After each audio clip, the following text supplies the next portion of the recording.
Structures. Structures is one of the most beautiful parts of C, like pointers. It's a user-defined type that contains sort of one or more types within it.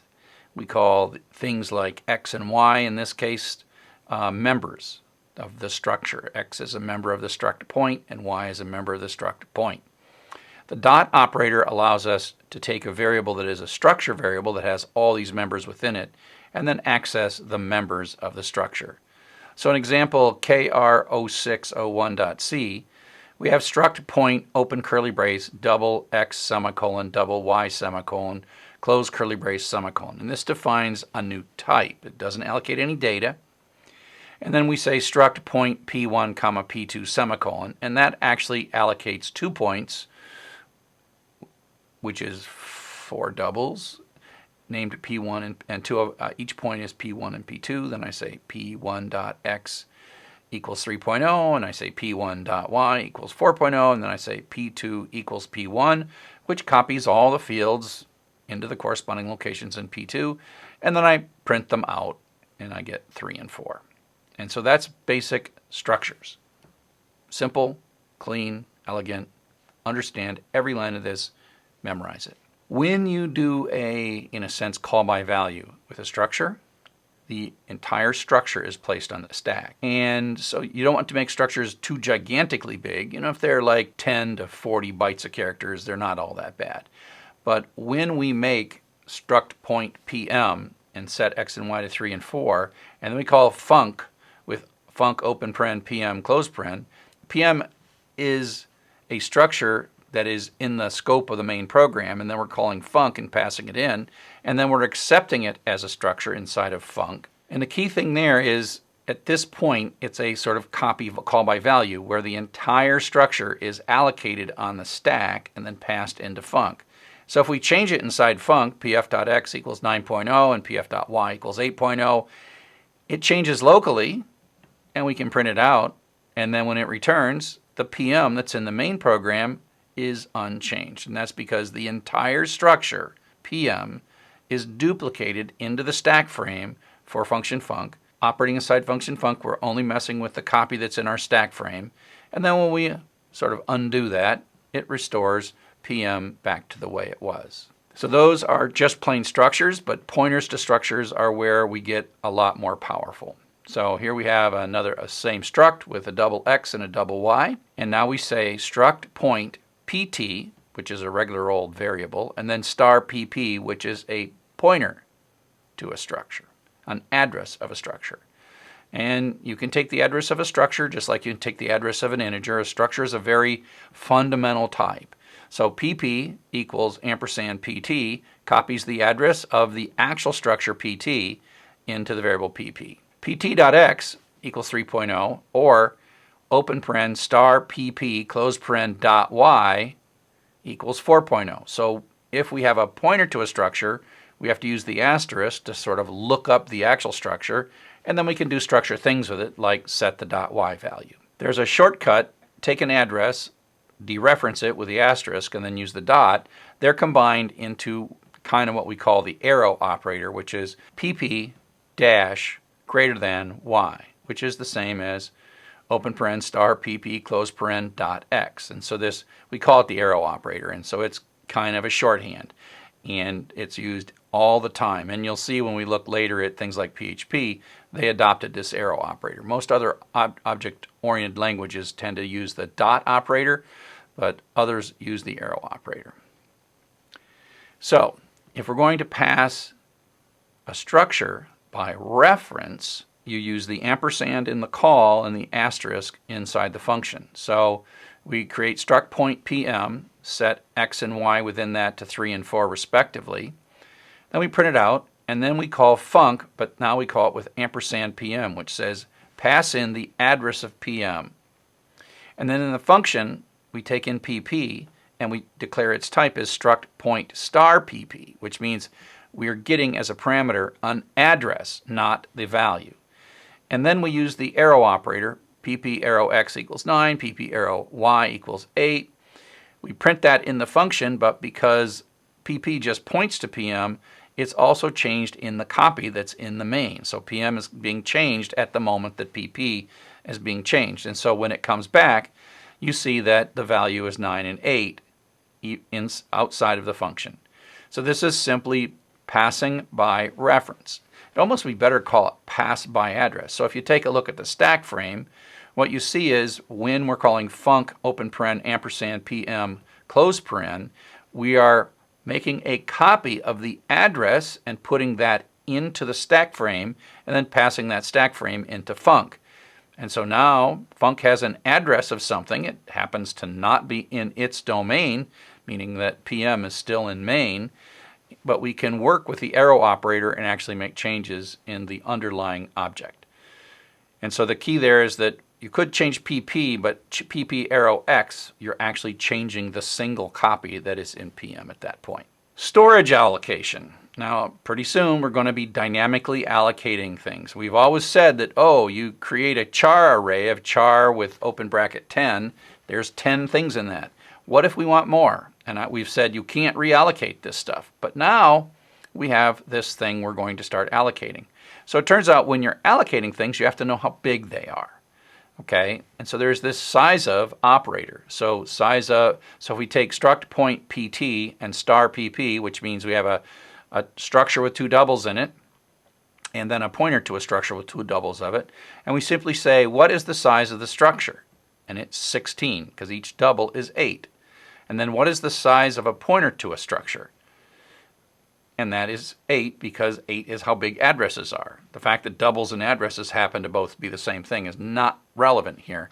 Addresses are, on most C systems, 8 characters.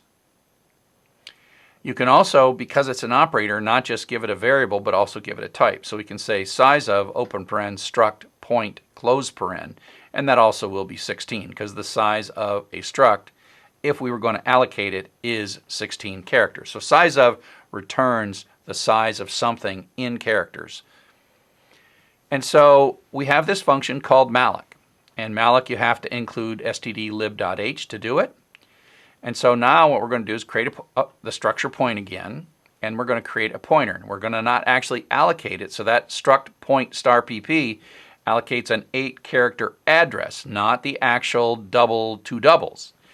Now what we do is we say pp equals, first, and we're casting this, we're casting the returned address from malloc, paren struct point star paren, close paren, that is casting it to a pointer to a struct, a pointer to a point, and then we say malloc open paren sizeof struct point close paren, and so that says malloc 16, because a struct point is 16 characters. So malloc goes and finds some free memory for us in its pool of free memory and gives us back an address, which we then convert to a pointer to a point, and then we store that in PP.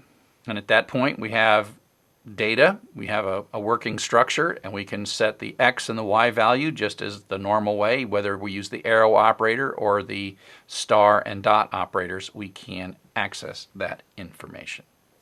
The next thing we're going to talk about is combining all these things, dynamic memory and structures, to create lists. And this is a simple Python program. Lines equals list, hand equals open paren romeo.txt, then loop through and then append each line after stripping the new lines, and then printing them out. So lines is a list object. Now underneath it, there is a data structure, which by the end of this course you're going to get to know really well. But this will print out the 4 lines from romeo.txt, and this is kr0607.py. Now we're going to build this list structure, and then we can store some data in it. The entries of the list are going to be stored in dynamically allocated memory, and each list contains some data and then links to other members.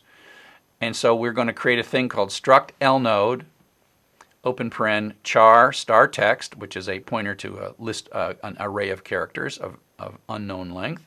Struct lnode star next semicolon close curly brace semicolon. And so if you construct a real live linked list, you need also to have 2 variables, struct lnode star head and struct lnode star tail. And if we end up with a linked list of 3 things, head points to the first item in the list, and then within that there is the text. The text points to some string, in this case it's the letter C, and then the next is an address of the second thing in the list. In that second thing, text points to is, and next points to the third thing in the list. And then next in the third thing in the list points to a value called null, which is our indication that it's an address to nowhere.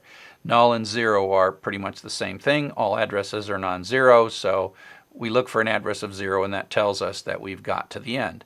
And then in order to append to this list, we have another value, which is a pointer called tail, which points to the last element in the list. When we start the list, head and tail both point to null.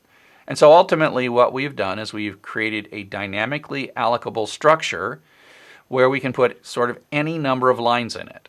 And so it's kind of like a Python list. So the first line of this, the while statement, reads a value into line, a string value into line, the next line from the file, right? And so we have a pointer to a character that we pre-allocated above this, and that points to the variable fun, 3 characters plus an end of string. And then the next thing we're going to do is allocate a new string that is the same length plus 1. So we're going to allocate 4 characters using malloc. Sterlen line plus 1, which is going to give us 4. Then we're going to get that address back, and we're going to cast that to a char star, and then we are going to assign that to save.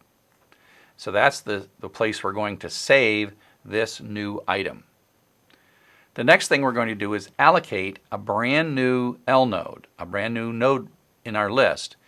And we're going to malloc size of struct L node, and then we're going to cast it to a struct L node star, and then we're going to assign that into a struct L node star variable named new. We saved our string, and we've got a pointer to that saved string and a pointer to a empty at this point L node. Then what we do is we connect with if tail is not equal to null, tail next equals new. So we take the about to be second to last item, and we connect it to the last item. And then what we do is we take the text pointer inside of our newly allocated list node and point it at the saved copy of our string in dynamic memory. And then we point the next to be null, and then we simply advance tail so that next time we do this, tail is pointing to the new end of the string. Now we've got one more thing that we've got to do, and that is if head is null, we have to set head to new. That's only going to happen on the very first one. And so at this point, our list has 3 entries. It went from 2 entries to 3 entries. And so we can go back up and read the next line, and this sequence of statements will figure it out. So I would just say, take your time on this. One thing that we learn when we're working on linked data structures inside of C is you got to draw a picture. I literally can't do this from memory. I just draw the picture, and then it's really easy to do. So sometimes you want to walk through a linked list. So we tend to call this, we make a variable called current, which is a struct L node star, a pointer to an L node. And so this is the same as looping through a Python list. We set current to head, because that's where we're going to start going through the list. And then we print out current text, which prints C out. And then we go to the bottom of the loop, and then we advance current to current next. It's kind of like adding plus 1, but we just went from the first item in the list to the second item in the list. And then we do it again, and we are printing out the third item of the list, and then current equals current next gets to null. And so then the list is over, and we have printed all of them out. So in addition to creating linked lists, we're going to do many different things with linked lists. We're going to delete things, we're going to sort things, we're going to find things, we're going to look things up, we're going to change things. So one of the things that will save you a lot of craziness when working with linked lists is always draw pictures and arrows. It's just necessary. And frankly, those programming exams, all they ever tell you is to draw these pictures sometimes. Draw a picture of a hash map as a good example. So I'm just going to show you some pictures rather than showing you a bunch of code, and then I think you can produce the code later. So I want to show you how you delete an item from a singly linked list. So first you got to find it. You got to do the walking of the linked list, which I just showed you. You got to walk through and you got to find the item that you want to delete. Now if you walk through and you don't find it, there's nothing to delete. So our goal is to delete the line is. And so, but you got to handle three cases. There's the easy one, which is where the thing you found is in the middle of the list, or if the thing that you found is at the start of the list, or if the thing you found is the last item in the list. And again, you've got to draw pictures, and you may have to draw them separately because we're going to be adjusting head and tail in addition to the next values. Now it turns out when you're going to do a delete, you want to not only track the current item in the list, you want to track the previous item in the list. So as you're walking down the list, you current moves ahead and prev moves right behind it. So prev trails current by one item. You can see that current, the is line, is the one we're going to delete. And it's pretty simple. The only real thing that you've got to change is you take prev next and you point it at cur next, right? So you can see on the right hand side that the little link from the C to the fun has just bypassed the is. Now you do have to deallocate the struct L node and the string, but that's pretty much all you need to do. And so the middle is really easy. You find it, you keep track of prev, you have current, and then you just kind of bypass it by moving next. So that's the easy one. The next thing that you got to do is what if it's the first node? And in this case, prev will point at null because we have not really seen more than one. Prev only goes non-null when we've passed the first one. So current is pointing at head. Let's say we want to delete the line that says C. And so we notice that prev is null. And so what we do is we actually just move the head to cur next. Right? You can see on the right hand, the head just points. Now the head is now bypassed that first line. And that's all we've got to do except clean up the memory of the first entry, both the string and the struct L node. So that's pretty easy. You detect that by noticing that prev is null because you're catching it in the first time through the loop, and prev trails current by one, and if you have not seen the second one, prev is still null. So that's a pretty easy one. But you got to check it. You got to check all. So this one is if prev is null, you're sitting at the front, so you mess with head, and that's all you've got to do other than get rid of the data and free it up. The last node is perhaps a little bit trickier. And so if you look, and how you know you're on the last node is cur next is null, right? Because if you're pointing at the very last node in the list, then the next is null. So if cur next is null, then what you're doing is you know you're deleting the last one. And so you first set prev next to be null because that's the new last one, and then you have to update tail to point to prev. So tail was pointing at cur at the current, and then tail at the end points to prev, and then you got to clean up your data of that formerly last item in the list. So now we're going to talk about doubly linked lists, and the main purpose to have doubly linked lists is to be able to reverse a list. Python is easy. There's a method in the list object called reverse. What we're about to see is exactly how reverse works. So you just read the lines in and you say lines.reverse, and then you print them out and they come out in backwards order. Now, somebody, probably Guido van Rossum, who wrote this in the first place in 1991, he is writing a doubly linked list to make reverse easy. So if you remember how we did the deleting where we kept track of prev, well, in a doubly linked list, we actually just have prev in the L node. And so in addition to the text we're going to store, we're going to have a prev pointer and a next pointer. And at the beginning of the list, the prev will be null, and at the end of the list, next will be null. It's called a doubly linked list because it has both reverse and forward chains of pointers, and we keep them working all the time. So it turns out that making a doubly linked list in terms of code is not that different. We have another thing in the L node. We now have three things, struct L node star prev.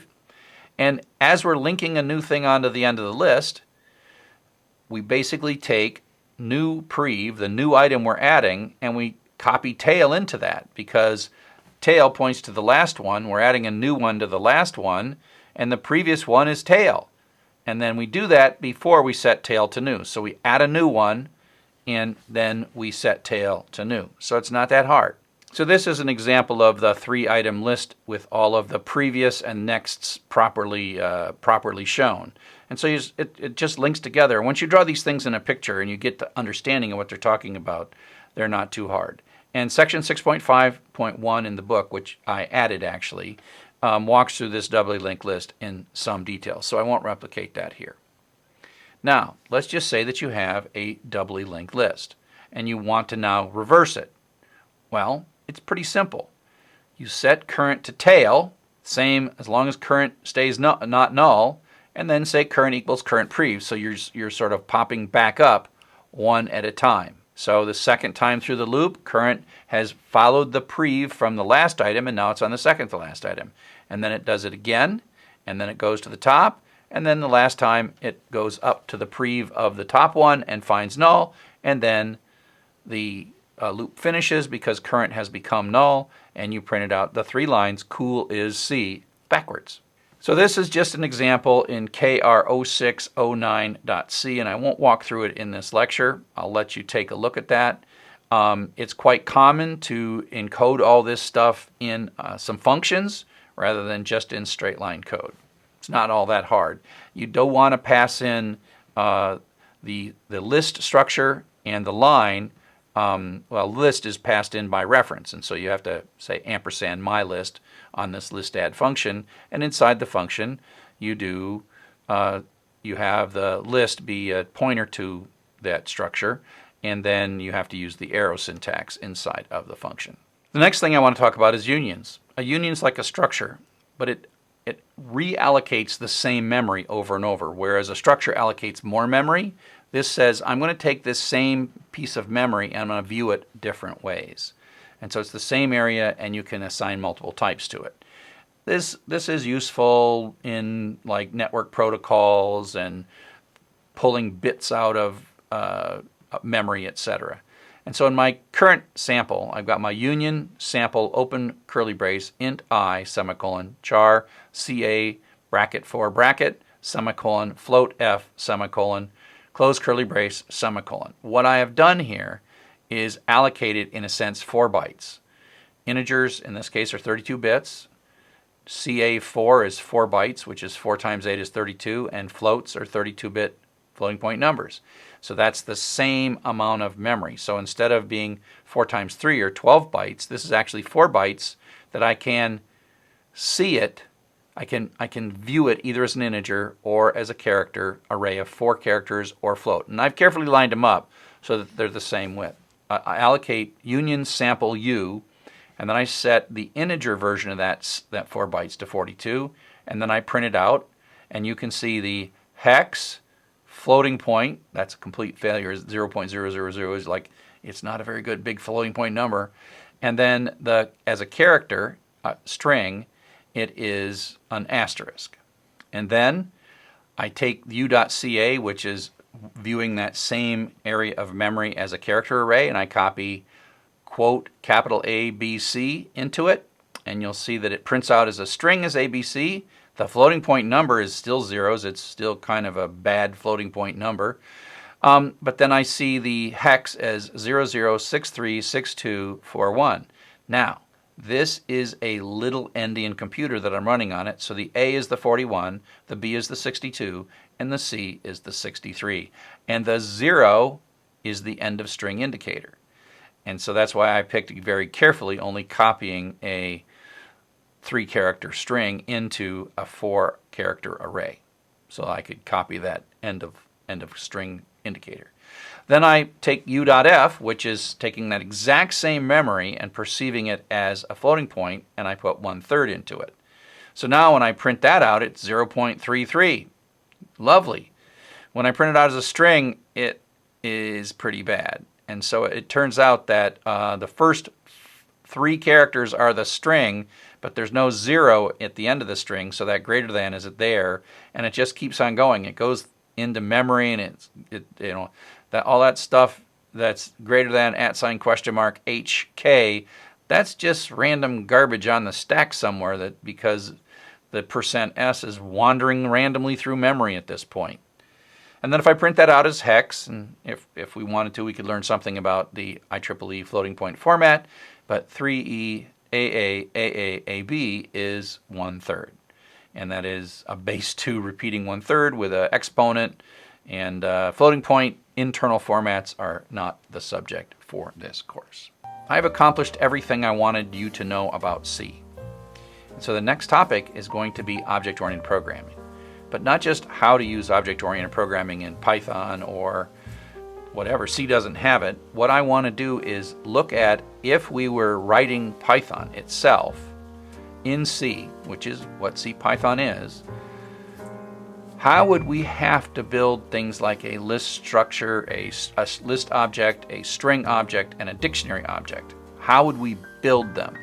And we'll take a look at other programming languages that have object-oriented features like C++ and Java and etc. And so really the next bit is going to be about the implementation details for object-oriented programming.